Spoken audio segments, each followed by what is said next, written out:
Bueno, hoy tenemos un invitado de lujo eh, que tiene que ver con un tema que afecta a todo el mundo, que es el mundo inmobiliario. Hoy vamos a hablar con Wilder Ananikian, que ha sido, primero es un empresario inmobiliario de muchos años, de una prestigiosa grifa inmobiliaria de Montevideo, de la zona él está ubicado en la zona de Punta Carretas, pero ha tenido una incidencia comercial en varios lugares del país. Un hombre que ha tenido también, ha sido presidente de la Cámara Inmobiliaria, entre otras, entre otros cargos ejecutivos del mundo inmobiliario, y además ha viajado muchísimo a conocer el planeta inmobiliario, que es vasto y rico, con quien uno puede conocer en ese mundo, en ese planeta inmobiliario, puede conocer los movimientos que tienen que ver con la economía, con lo social, con lo político. Es decir, el inmobiliario es un termómetro de la realidad absolutamente fiel a lo que está ocurriendo. Es decir, uno se equivoca poco cuando mira con detalle y sabe leer el mundo inmobiliario. Wilder, ¿estás por allí?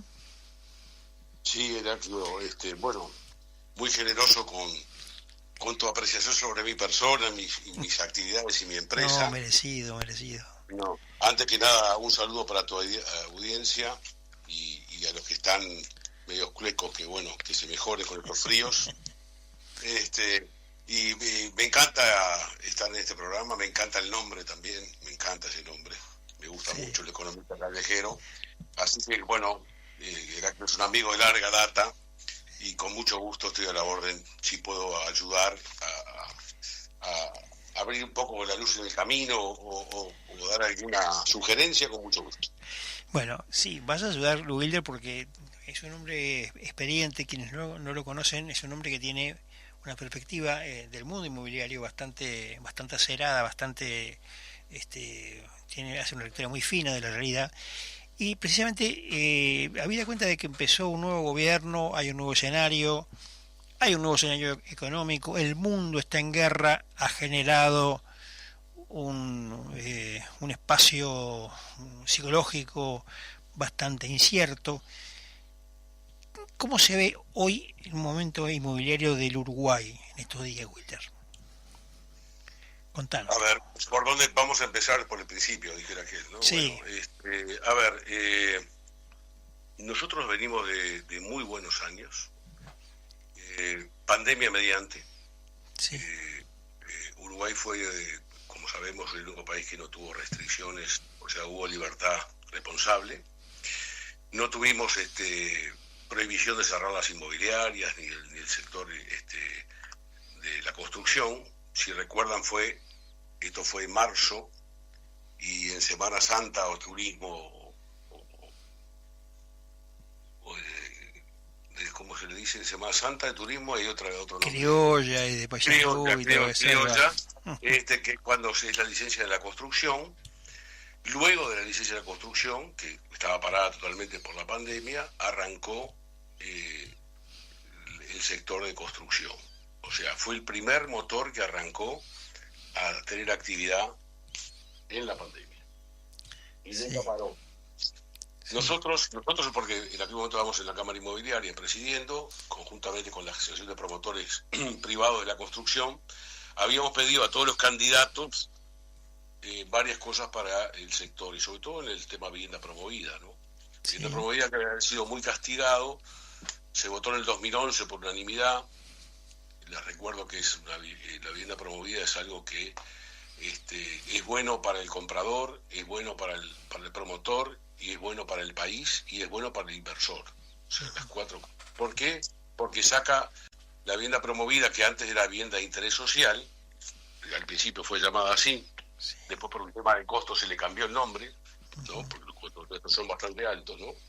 Entonces, allí, ¿qué hace la vivienda promovida?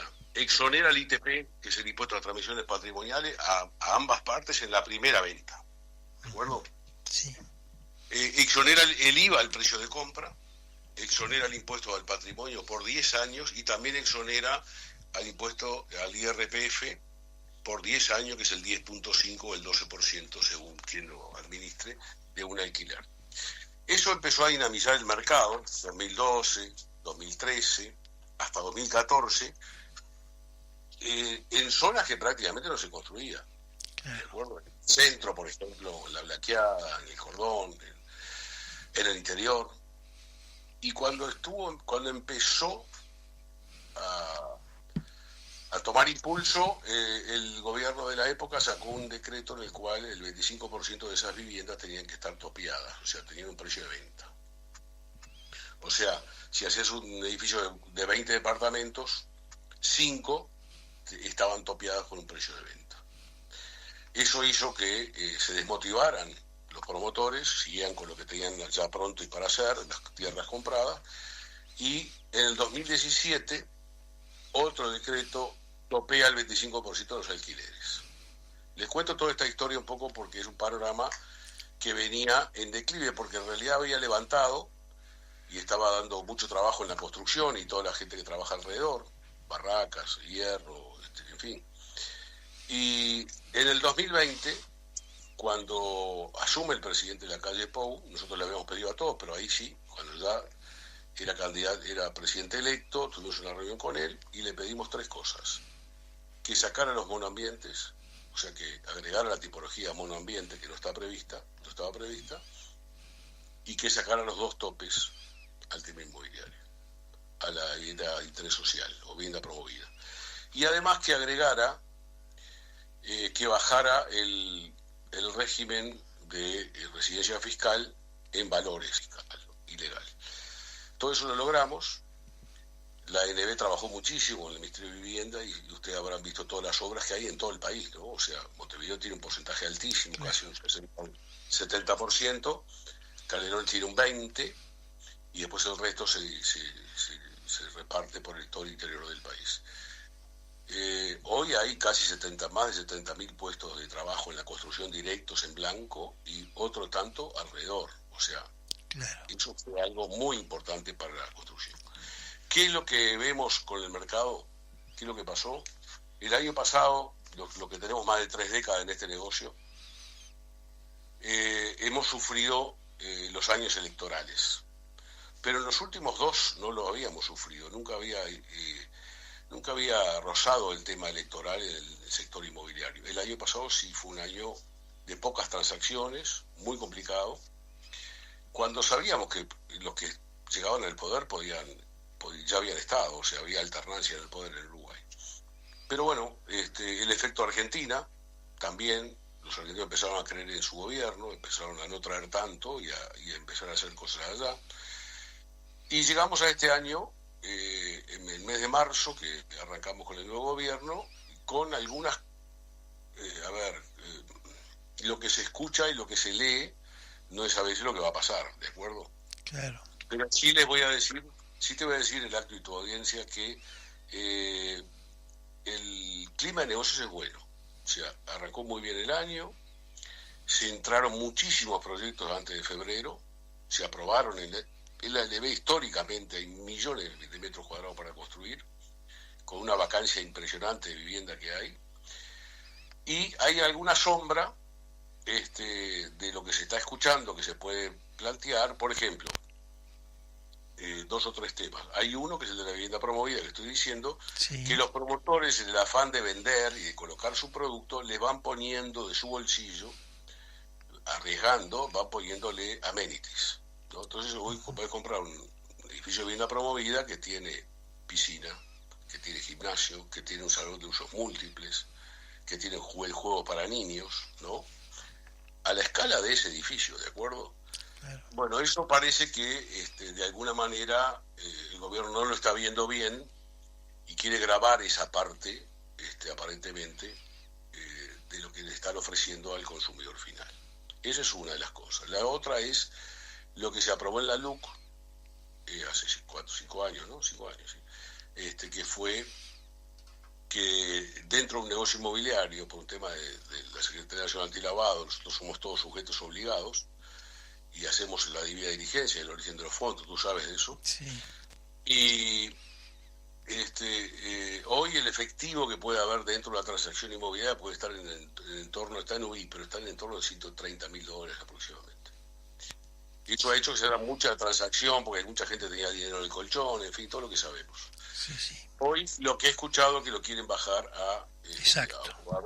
a 20.000 o a 40.000, hay varias versiones. Exacto. Eso es la segunda.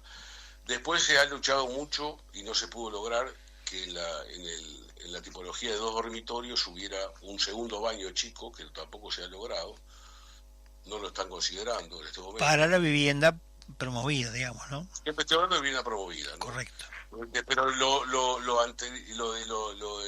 del ingreso del dinero en efectivo es para todas las transacciones, no es para solamente la vivienda promovida. Perfecto. ¿Okay? Perfecto. Y después ahí hay algo que leí esta mañana o ayer, no recuerdo, que la ministra de Vivienda quiere reactivar un tema que los propietarios que tienen viviendas vacías los arrienden y que el ministerio les pagaría la reforma. No lo tengo muy claro cómo está todavía eso, cómo se está implementando. Sí, y diría que además cobra popularidad en algunos países, ¿no? Como en España, como en Canadá y otros más, como forma de regular la vivienda y la falta de vivienda, ¿no? Que tiene que ver más con otra cosa que con un problema de regulación normativa, ¿no?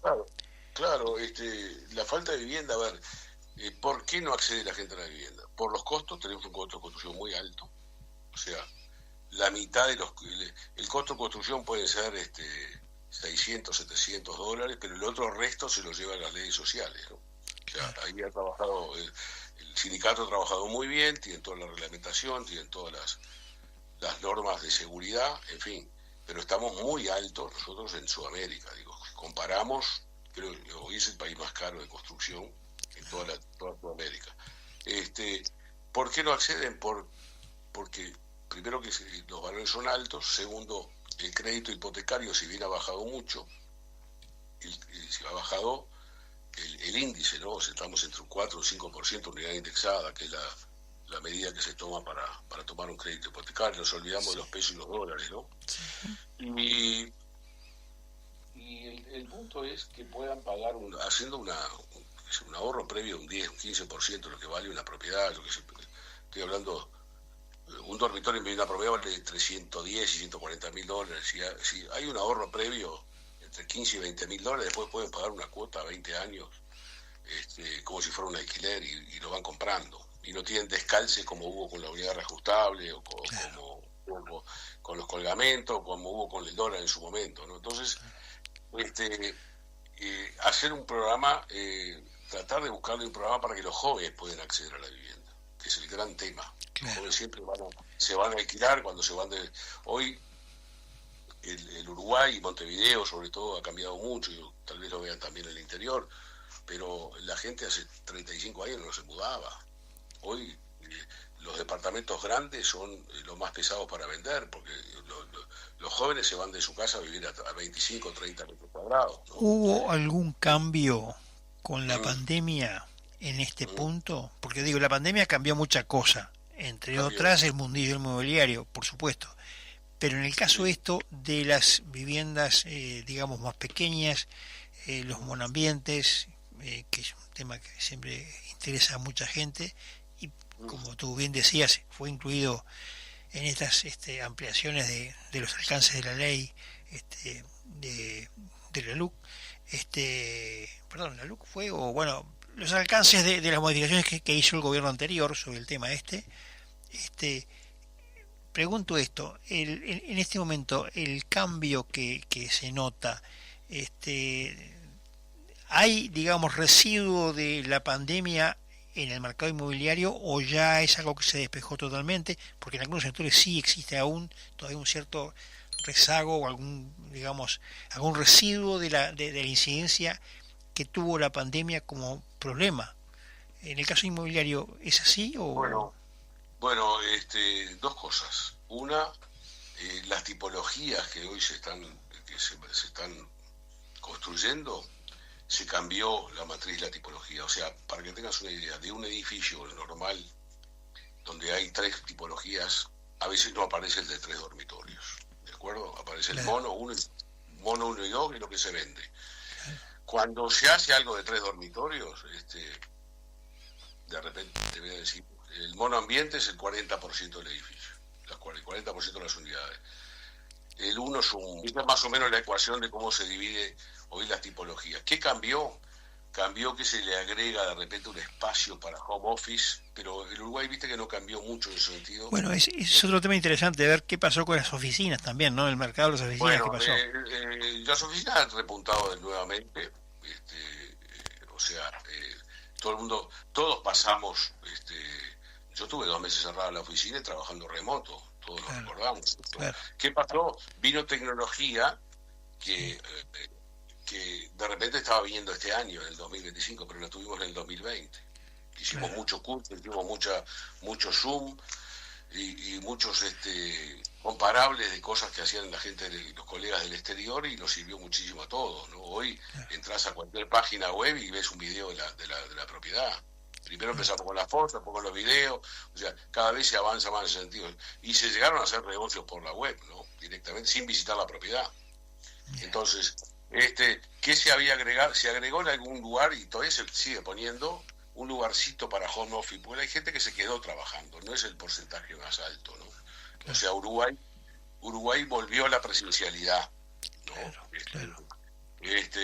Si bien era eficiente en su momento, digo, pero los uruguayos son muy de ir al lugar de trabajo. Ahora sí, te digo que han aparecido figuras como las de Cowork, Synergy y todo eso, que están a un paso más adelante, en el cual el chico, la chica, la persona, el profesional que trabaja allí tiene alrededor 20 o 30 trabajando con él, que ahí tienen todos desde un agrimensor, un arquitecto, un escribano, un abogado, un ingeniero, en fin, un diseñador, y están todos en un lugar con costos muy bajos, y a veces puede trabajar de su casa, por supuesto, ¿no? Claro, claro, claro, claro, claro. Y en el caso justamente del trabajo remoto, obviamente que se ha retornado, pero se mantiene, hay una idea de porcentaje, eh, digamos, porque claro, el aspecto del trabajo remoto quitó preocupación por el inmobiliario presencial de las empresas. Ahora, el hecho de que hubiese habido un retorno a la presencialidad, como tú bien decías, este, ¿se volvió al 100% de antes o todavía queda un residuo Ah, de... yo creo que sí, sobre todo en la parte de ventas, ¿no? Sí, sí, sí, A ver, en la parte de administración, yo tengo gente acá en un área de negocio que tengo esa administración de propiedades, que tengo 1 o 2 personas que hay un día a la semana que trabajan de la casa. claro, Y que tal vez les rinde más porque no llega gente a la oficina, porque no suena el claro, teléfono. claro, claro, Este, claro, pero Uruguay es uno de los países que yo he leído sobre ese tema, en Estados Unidos, en España, en algún sector de Europa, que ha tenido más vuelta a la presencialidad que otros países, incluso en la región, ¿no? claro, claro, claro. Y una última pregunta, Wilder, porque yo agradezco tu gentil participación y además este programa, el bloque estamos un poco ya, digamos, al cierre de este bloque, pero me gustaría saber en qué ha cambiado, en qué se nota el cambio en cuanto al comercio inmobiliario con respecto a las nuevas tecnologías. Vos decías que se hacen ventas, ya se hacen ventas, por ejemplo, sin ver la propiedad, sin ir físicamente a la propiedad. Eh, esa aparición de, bueno, de la inteligencia artificial, de los drones que muestran o los programas, digamos, de computación que muestran, digamos, en 3D al público los productos inmobiliarios. ¿Cuánto ha aparecido acá? ¿Estamos muy atrasados respecto del mundo o estamos más o menos, digo, siempre, por cierto, tenemos un rezago respecto del mundo, ¿verdad? Pero en ese sentido, pero ha cambiado mucho el negocio y la forma de vender inmobiliaria, digamos, tras la pandemia y tras la incidencia de todos estos, digamos, artilugios tecnológicos. Sí y no. te voy a decir el sí. No estamos atrasados, estamos con la última, con lo Ajá. último. Estamos con inteligencia artificial, estamos con el chatbot remoto que te contesta, con Sí, el sistema Meta, estamos con unas webs súper actualizadas, la gente se enoja mucho, si hoy tomamos una seña hace media hora y no la bajamos y la ven mañana, publicada, se enoja mucho el cliente, ¿no? Hoy claro, es inmediato, todo es inmediato, claro. las consultas hoy, no ahora, pero desde hace mucho tiempo, ahora siempre este, se mantiene. Yo lo he seguido en el Google Analytics. Cuando entra la gente, los clientes a ver tu página, no puedes creer. 2 de la mañana, 3 de la mañana, 4 de la mañana, 5 de la mañana. O Claro. sea, es algo que la inmobiliaria está abierta siempre, es 24/7. Que ¿No? eso antes de pronto no Entonces, ocurría, ¿verdad? Que eso no, antes no, de pronto no ocurría. no, pero mira, hace 3 décadas usábamos un fichero a mano que apuntábamos a las propiedades. El cliente venía, se sentaba, me dijo, quiero comprar un departamento, quiero comprar una casa, ¿qué quiere? Pingo, pam. Nosotros guiábamos al cliente con lo que había en venta, lo que se había vendido. Hoy el comprador es súper exigente, sabe más que nosotros, porque recorrió 7, 8, 10, 15 páginas web, Claro, sabe lo que es un barrio, sabe cuánto está vendiendo fulano, saben más que nosotros. claro, claro, A ver si me entiendes. O sea, muy informados, hay que estar muy preparados, por eso el vendedor tiene que saber la parte legal, la parte económica, la parte social, todo lo que vos estabas hablando al inicio de lo que tiene que ser un inmobiliario, ¿no? Porque yo digo siempre que los economistas es la profesión que socialmente saben más de cómo vive la gente y opinan de todo, ¿no? Como el agrimensor, por ejemplo, sí, perdón, el ingeniero agrónomo es una profesión muy preparada. Bueno, el inmobiliario es un psicólogo, ¿no? Entras en la casa de la gente, ves cómo vive, ves dónde se van a vivir, si se van por temas etarios, o porque viene un hijo, porque hay un divorcio, o porque se va el padre a vivir con ellos, la madre, o se van con los suegros, no sé. Son tantas las casuísticas que un negocio siempre es distinto a otro. claro, claro, claro. Estimado Wilder, Y bueno, la muchas presencialidad, ahí te sí, voy a decir al sí, final, la presencialidad es, a ver, ¿cómo te voy a decir? Puedo vender mucho por internet, pero terminándote la mano y mirándote a los ojos. Es un tema de confianza en inmobiliaria. Pasa por la ahí. infantería, dijeran algunos, ¿no? Bueno, exacto, La infantería. exactamente. Estimado Wilder y conocimiento, No, con gusto, felicitaciones. y esperemos que no sea la única aparición en este programa, porque realmente es un tema que nos llegan muchas consultas de la gente que nos mandan interrogantes sobre cuestiones y comentarios del programa, y me pregunta sobre el tema del tema inmobiliario. Es un tema recurrente que bueno, que yo tengo especial devoción por Sí, el mismo, sí, así que agradezco exacto. lo que vos has dicho, y me gustaría que participases en más ocasiones. Estoy hablando con alguien que sabe preguntar y conoce el tema. Así que yo estoy a la orden las veces que me convoquen y éxito con el programa. Bueno, gracias por todo, Wilder. Un abrazo, querido. Hablamos Saludos. con Wilder Ananiquian, director de la inmobiliaria Ananiquian Propiedades, expresidente de la Cámara Inmobiliaria Uruguaya en 2 ocasiones y de otros ámbitos internacionales del mundo inmobiliario, y experto empresario del mundo del bien raíz.